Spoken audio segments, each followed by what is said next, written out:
Hello दोस्तों, तो हम दोनों भाई आपके लिए लेके आए हैं एक ऐसी वीडियो जिसमें एक 12 साल का बच्चा बता रहा है कि मैं राजा मान सिंह हूँ। क्या ये सच्ची घटना है? क्या ये बच्चा फेक है? क्या ये झूठ बोल रहा है? इस वीडियो में हम आज यही जानेंगे क्या सच्चाई है। राजा मान सिंह राजा है क्या नहीं? चलिए देखते हैं राजा मान सिंह की वीडियो में।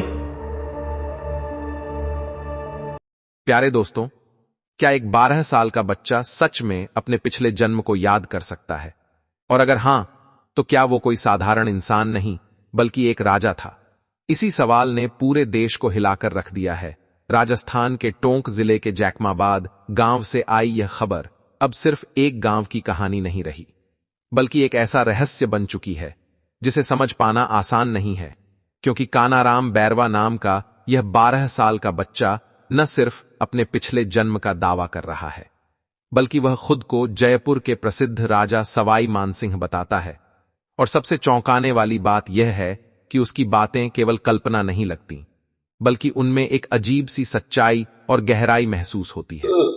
जैसे ही यह खबर मीडिया तक पहुंची, देश के बड़े बड़े न्यूज चैनल्स ने इसे ब्रेकिंग न्यूज बना दिया।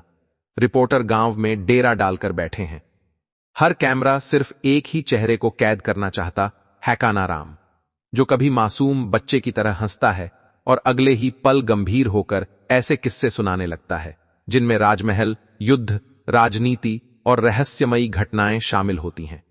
वह बताता है कि कैसे एक समय था जब वह सोने चांदी से सजे महलों में रहता था, जहां हर दीवार पर इतिहास लिखा होता था, जहां सुबह की शुरुआत सैनिकों की सलामी से होती थी और शाम युद्ध की रणनीतियों के साथ खत्म होती थी।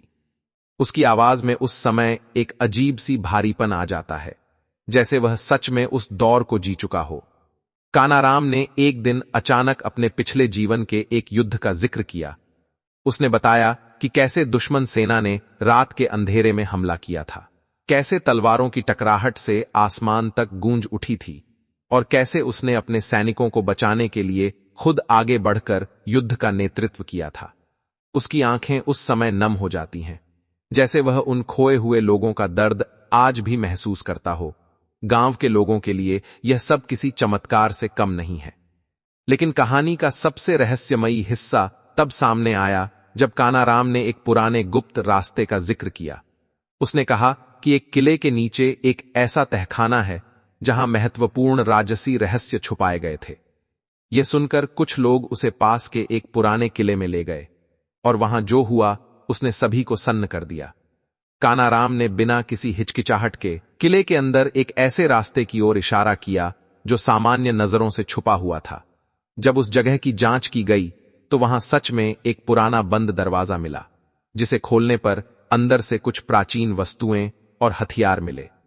इस घटना के बाद से यह मामला देख सकते हैं दोस्तों, आप यहाँ पे कानाराम बिल्कुल सही जा रहा है और इसकी मेमोरी कितनी तेज होनी चाहिए। उन दिनों के राजा से बिल्कुल मैच है। क्या ये वाकई में ये पुनर्जन्म हो सकता है? क्या कहना है आपका? क्या ये सच बोल रहा है, क्या झूठ बोल रहा है? देखेंगे और आगे अगर ये वाकई में ही सच है तो हमें इसकी तह तक पहुंचना होगा। हर अपडेट आपको देते रहेंगे। चलो शुरू करते हैं। और भी ज्यादा गहराता जा रहा है। मीडिया में इस पर बहस छिड़ गई है। कुछ लोग इसे पुनर्जन्म का पक्का सबूत मान रहे हैं, तो कुछ इसे एक संयोग या मनोवैज्ञानिक प्रभाव बता रहे हैं। विशेषज्ञों की टीम भी अब गांव पहुंच चुकी है। वे कानाराम से सवाल कर रहे हैं, उसकी मानसिक स्थिति को समझने की कोशिश कर रहे हैं। लेकिन हर जवाब के साथ रहस्य और भी उलझता जा रहा है। सोशल मीडिया पर इस खबर ने तूफान ला दिया है। लोग वीडियो शेयर कर रहे हैं, अपनी अपनी राय दे रहे हैं। कोई इसे भगवान का चमत्कार बता रहा है, तो कोई इसे एक सोची समझी कहानी कह रहा है। लेकिन इन सब के बीच एक 12 साल का बच्चा है, जो खुद भी शायद यह नहीं समझ पा रहा कि उसके साथ क्या हो रहा है। कभी वह अपने दोस्तों के साथ खेलता है, हंसता है, और अगले ही पल वह एक राजा की तरह गंभीर होकर अपने अतीत की बातें करने लगता है। उसके माता पिता भी इस स्थिति से हैरान हैं। उन्होंने कभी अपने बेटे को इस तरह नहीं देखा था। अब उनके घर के बाहर भीड़ लगी रहती है। लोग दूर दूर से आकर कानाराम को देखने आते हैं, उससे सवाल पूछते हैं, कुछ लोग उसके पैरों को छूते हैं जैसे वह कोई दिव्य शक्ति हो। लेकिन क्या यह सच में पुनर्जन्म है या फिर एक ऐसा रहस्य जो अभी भी हमारी समझ से परे है? यह सवाल आज पूरे देश के सामने खड़ा है और हर कोई इसका जवाब जानना चाहता है। लेकिन जैसे जैसे इस कहानी की परतें खुल रही हैं, यह मामला और भी ज्यादा रहस्यमयी होता जा रहा है और शायद असली सच्चाई अभी भी कहीं छुपी हुई है दोस्तों। और शायद असली सच्चाई अभी भी कहीं छुपी हुई है, क्योंकि जैसे जैसे दिन बीत रहे हैं, जैकमाबाद गांव की यह कहानी और भी गहरी और भी उलझी हुई होती जा रही है। मीडिया की लगातार मौजूदगी ने इस छोटे से गांव को एक तरह से लाइव स्टूडियो बना दिया है। हर दिन नए सवाल उठ रहे हैं, हर दिन कुछ नया सामने आ रहा है। और इस सब के बीच 12 साल का कानाराम बैरवा अब सिर्फ एक बच्चा नहीं रह गया, बल्कि एक ऐसा चेहरा बन चुका है जिसे पूरा देश जानना चाहता है। लेकिन असली मोड़ तब आया जब कुछ इतिहासकारों और स्थानीय ये 12 साल का बच्चा क्या फेमस होना चाहता है? क्या ऐसी बातें झूठ बोल रहा है? कुछ इतिहास पढ़ लिया हो उसने? क्या हो सकता है? लगता तो ऐसा ही, ऐसा भी हो सकता है, पुनर्जन्म हो भी सकता है। ये पक्का कोई कुछ कह नहीं सकते, ये विश्वास नहीं है हमें वैसे तो। बिलीव तो नहीं हो रहा, तो भी देखते हैं, देखना पड़ेगा। क्या ये बच्चा सच बोल रहा है? हाँ, जानकारी के लिए देखते रहे हमारे सामने। जानकारों ने कानाराम द्वारा बताई गई बातों को रिकॉर्ड करना शुरू किया और उन्हें राजस्थान के शाही इतिहास से मिलाकर देखना शुरू किया, क्योंकि कानाराम बार बार एक ही नाम दोहरा रहा था, सवाई मानसिंघौर। जब उसकी बातों को पुराने दस्तावेजों और लोक कथाओं से मिलाया गया तो कई बातें हैरान करने वाली तरह से मेल खाती नजर आईं। उसने महल के एक ऐसे हिस्से का जिक्र किया जो आम लोगों के लिए हमेशा बंद रहता था। उसने बताया कि वहां एक गुप्त कक्ष था जहां केवल राजा और उसके सबसे भरोसेमंद सैनिक ही जा सकते थे। उसने उस कमरे के अंदर की बनावट, वहां रखे जाने वाले खास हथियारों और एक प्राचीन नक्शे का भी वर्णन किया जो कथित तौर पर एक बड़े युद्ध की योजना से जुड़ा हुआ था। यह सुनकर विशेषज्ञों की टीम और ज्यादा सतर्क हो गई। उन्होंने कानाराम से और गहराई से सवाल पूछना शुरू किया और हर बार कानाराम के जवाब इतने आत्मविश्वास और विस्तार से भरे होते कि वहां मौजूद हर व्यक्ति कुछ देर के लिए चुप हो जाता। लेकिन कहानी यहीं तक सीमित नहीं रही। एक दिन कानाराम ने अचानक कहा कि मैंने अपने जीवन का सबसे बड़ा धोखा अपने ही लोगों से खाया था। यह सुनकर वहां मौजूद लोग सन्न रह गए। जब उससे इस बारे में पूछा गया तो उसने एक ऐसी घटना का जिक्र किया जो किसी पुराने षड्यंत्र की ओर इशारा करती थी। उसने बताया कि कैसे उसके सबसे करीबी लोगों में से एक ने दुश्मनों के साथ मिलकर उसे धोखा दिया था, कैसे एक रात उसे जहर देने की कोशिश की गई थी और कैसे उसने आखिरी समय तक अपने राज्य को बचाने की कोशिश की। उसकी आवाज उस समय कांप रही थी, जैसे वह दर्द आज भी उसके अंदर जिंदा हो। इस बयान के बाद सोशल मीडिया पर यह मामला और भी ज्यादा वायरल हो गया। लोग अब सिर्फ पुनर्जन्म की बात नहीं कर रहे थे, बल्कि उस धोखे की सच्चाई जानने के लिए भी उत्सुक हो गए थे। कई यूट्यूब चैनल्स और न्यूज प्लेटफॉर्म्स ने इस कहानी को अलग अलग एंगल से पेश करना शुरू कर दिया। कुछ लोग इसे ऐतिहासिक साजिश से जोड़ रहे थे, तो कुछ इसे एक बच्चे की कल्पना। कानाराम की बातें कुछ सोचने समझ में नहीं आ रही। आखिर ये कैसे हो सकता है? कुछ बातें उसको ऐसी याद आती हैं, उसको झेल दिया जाता है। बहुत सी पुरानी बातें।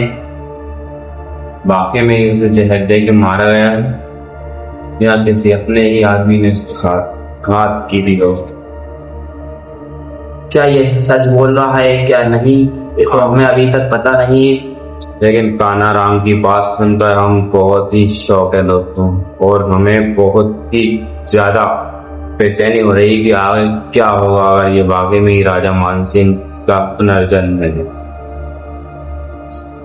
चलिए देखते हैं आगे क्या हो जाते हैं। बता रहे थे, लेकिन इसी बीच एक और चौंकाने वाली घटना हुई।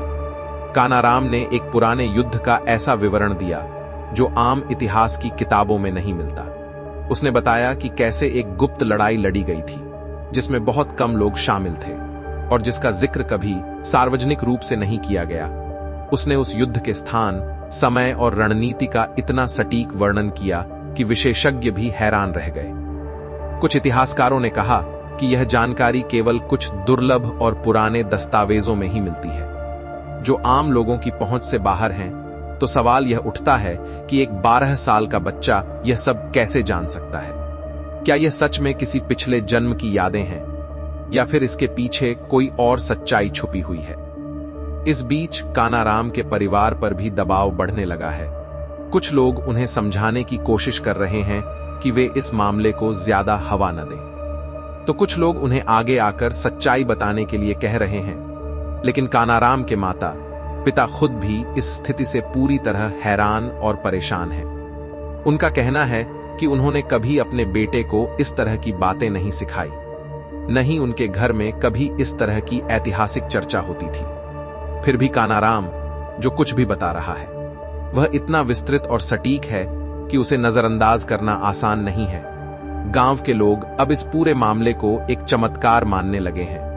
कुछ लोग कानाराम को राजा का पुनर्जन्म कहकर पुकार रहे हैं, तो कुछ लोग उसके पास अपनी समस्याएं लेकर आ रहे हैं, जैसे वह कोई दिव्य शक्ति हो। लेकिन इस सब के बीच एक सवाल अब भी अनसुलझा है। क्या यह सब सच है, या फिर हम किसी ऐसी कहानी का हिस्सा बन रहे हैं जो हमारी समझ और विज्ञान दोनों से परे हैं? और जैसे वाकई में ये पुनर्जन्म हो सकता है दोस्तों, ये बहुत ही अच्छी बात है अगर है तो। कानाराम बहुत कंफ्यूज है और वो अगले ही पल पता नहीं क्या से क्या बोलने लगता है। मतलब पुरानी बातें अचानक से याद आ जाती हैं उसको।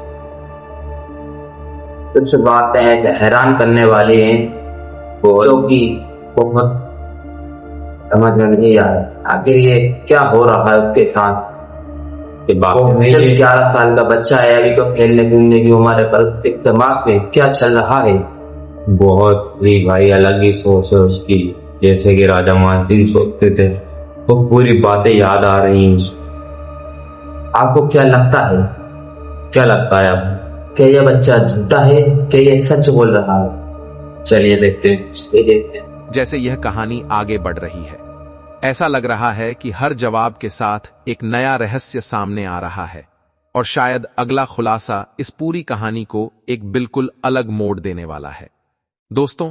और शायद अगला खुलासा इस पूरी कहानी को एक बिल्कुल अलग मोड़ देने वाला है, क्योंकि अब जो सामने आया उसने न सिर्फ गांव बल्कि पूरे देश को और गहरी सोच में डाल दिया। जब जांच के लिए आई टीम ने कानाराम बैरवा से बार एक ही सवाल पूछा कि अगर वह सच में सवाई मानसिंह का पुनर्जन्म है, तो क्या वह अपने अंतिम दिनों के बारे में कुछ बता सकता है। पहले तो कानाराम कुछ देर तक चुप रहा। उसकी आंखें जैसे कहीं दूर देखने लगीं, चेहरा गंभीर हो गया और माहौल में एक अजीब सी खामोशी छा गई। फिर उसने धीरे धीरे बोलना शुरू किया, और जो उसने कहा उसने वहां मौजूद हर व्यक्ति को भीतर तक हिला दिया। उसने बताया कि अंत अचानक नहीं आया था, उसकी आहट पहले से महसूस होने लगी थी। उसने कहा कि महल के अंदर सब कुछ सामान्य दिखता था, लेकिन अंदर ही अंदर एक डर, एक बेचैनी हर समय मौजूद रहती थी। उसने बताया कि उसे कई बार ऐसा लगता था कि कोई उस पर नजर रख रहा है, जैसे कोई उसकी हर चाल को समझ रहा हो। उसने यह भी कहा कि एक खास रात थी जब उसे अपने सबसे भरोसेमंद लोगों में से ही किसी पर शक हुआ, लेकिन तब तक बहुत देर हो चुकी थी। उसने अपने शब्दों में उस रात का वर्णन किया। महल के गलियारे देख सकते हैं, मतलब किसी अपने ने ही घात की थी उसके साथ। और राजा मानसिंह अगर पाके में ही वापस आना चाहते हैं तो क्या होगा राजस्थान का माहौल? भाई बहुत समझ में नहीं आ रहा कि ये क्या चल रहा है। बस ये पहला पार्ट था, हम इसके लिए दूसरा पार्ट बहुत जल्दी लाने की कोशिश करेंगे। आगे की जानकारी देखते रहेंगे आप। ऐसा ही अपडेट आता रहेगा तो आपको बताते रहेंगे। हमारे चैनल को सब्सक्राइब करो, बेल आइकन ऑल सेट करो, लाइक करो, तो ऐसे वीडियो लाते रहेंगे आपके लिए। बहुत ही जल्द आपके लिए लेके आएंगे दूसरा पार्ट। Thank you.